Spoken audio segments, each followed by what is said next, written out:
জাকির নায়ককে দাওয়াত দিয়েছিলাম, আপনি বাংলাদেশে যান না কেন?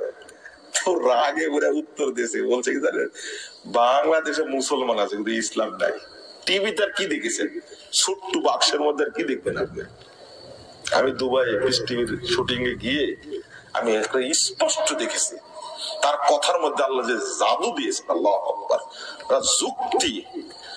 এই ছোট্ট একটা মাথার সাথে 14 কোটি বেদাতি মিলে পারল না, যার কারণে ফতোয়া দিল জাকির নায়েক কাফের।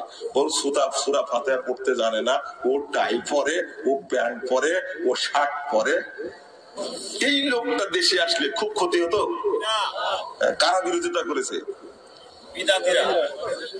কত খারাপের খারাপ। 2010 সালের 31 আগস্ট জাকির নায়েকের দেশে আসার কথা ছিল। মাঝখানে এক বক্তব্য বলেছি, বলছি এটা তো কখনোদিন বলেননি।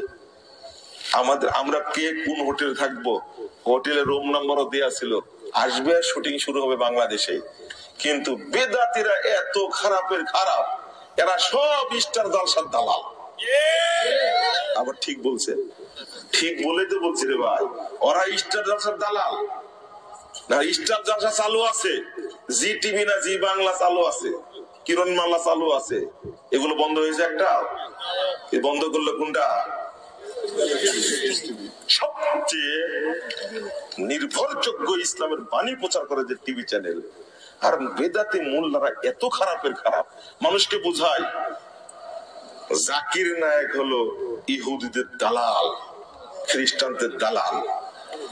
এর মুখ আর পাশা দুইটা একই, দুইটা একই, না হলে এই কথা বলতে পারে? আচ্ছা, জাকির নায়েকের বক্তব্য শুনে বাংলাদেশের কয় হাজার মুসলমান ইহুদি হয়েছে বলে তো দেখি? একটাও না। কোন রেকর্ড আছে? অথচ এক জাকির নায়েকের বক্তব্য শুনে কত হিন্দু, লাখ লাখ হিন্দু ইসলাম গ্রহণ করেছে, আলহামদুলিল্লাহ। হাজার হাজার আমার সামনে আমি নিজে দেখলাম। আল্লাহু আকবার। জাকির নায়েকের বক্তব্য শুনে যে ইহুদিরা ইসলাম গ্রহণ করে, এটা স্বচক্ষে না দেখলে বুঝবেন না আপনারা। টিভিতে আর কি দেখেছেন, ছোট্ট বাক্সের মধ্যে আর কি দেখবেন আপনি? আমি দুবাই পিস টিভির শুটিং এ গিয়ে আমি একটা স্পষ্ট দেখেছি, তার কথার মধ্যে আল্লাহ যে জাদু দিয়েছে, আল্লাহু আকবার, যুক্তি। এই ছোট্ট একটা মাথার সাথে 14 কোটি বেদাতি মিলে পারল না, যার কারণে ফতোয়া দিল জাকির নায়েক কাফের। ওর সূরা ফাতিহা পড়তে জানে না, ও টাই পরে, ও প্যান্ট পরে, ও শার্ট পরে। Bangladesh and he likes Peace TV and likes my lecture.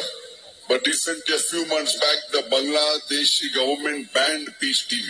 You know why? Because the Indian government told them to. The solution is that here we were talking about demonstration.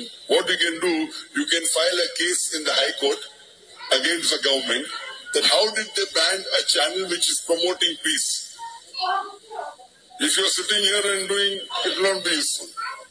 You should file a case in the High Court, and then you can have a peaceful demonstration there. Talking about demonstration, don't have violence. You could gather together 1 million, 2 million people in Bangladesh and ask the government, why did you ban?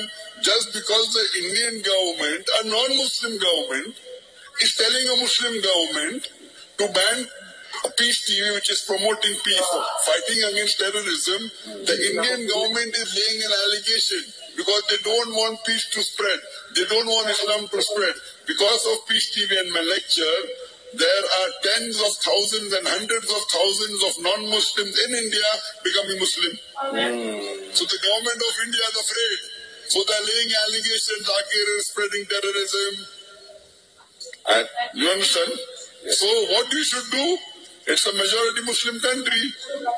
You file a case in the High Court. Not that you'll win, you'll lose, I know that. At least protest. Not that if you file the case you will win, I know that. The government never allows the opposite person to win, most of the government. But at least protest. At least you'll get sawab.